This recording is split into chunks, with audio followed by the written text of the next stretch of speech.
محفل میں مجھے جس عنوان میں تقریر کا موقع دیا جا رہا ہے وہ ہے یوم آزادی اور وقت پر۔ جناب اعلیٰ، یہ وطن جس کے خاطر ہمارے بڑوں نے گردنیں کٹوائیں، لاکھوں مسلمانوں نے اپنا گھر بار چھوڑا، بہنوں کی رضائیں تار تار ہوئی، ماؤں کی جگر چھلنی ہے، بوڑھوں کی کمر ٹوٹی اور پھر جا کر اس نے ایک پاک سرزمین سے نوازا۔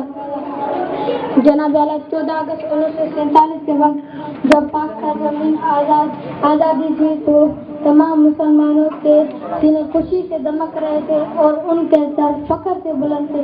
قائد اعظم نے یہ وطن اسلام کے نام پر حاصل کیا تھا، پر افسوس آج ہم نے اسلام کو چھوڑ دیا ہے۔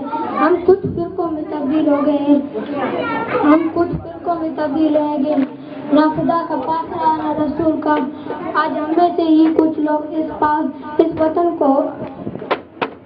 وطن کو اپنا ناپاک وجود استعمال کر رہے ہیں، پر یہ وطن خدا کی حفاظت میں ہے۔ ہم نے ماضی میں کچھ غلطیاں ضرور کی ہوں گی۔ آج کے دن ہم نے ایک کرنا ہے کہ ہم ماضی کی تلخیوں کو دوبارہ بھرنے نہیں دیں گے، اس وطن کی عظمت کے لیے دن رات ایک کر دیں گے، نفرت ختم کر کے اس وطن وہ کام کریں گے جس سے ہمارے وطن کا وقار بلند ہو۔ یہ وقت کی ضرورت ہے، یوں دی ہمیں آزادی کے دنیاوی حیران، قائد اعظم تیرا احسان ہے احسان۔